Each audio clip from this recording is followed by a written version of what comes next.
వాళ్ళు చెప్పారు. వాళ్ళు చెప్తే నేను ఇట్లా అంట మళ్ళీ తాగితే కాలు చేతులు పడిపోతాయంట. మరి అట్లయితేనే రా అని చెప్పిన. కాలు చేతులు పడిపోతాయంట తాగితే. నువ్వు అట్లా తాగకుండా ఉండేటట్టు అయితేనే రా, లేదంటే ఏమద్దని చెప్పిన. సరే నేను ఏం తాగానని వచ్చిండు. ఇంకా ముత్యాలమ్మ తల్లి దయ మంచిగా చేస్తే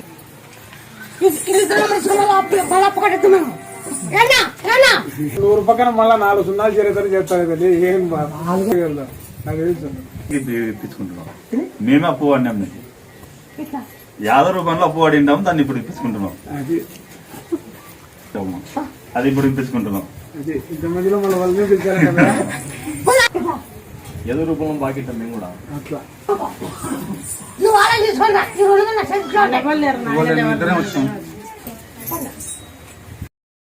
పోయింది.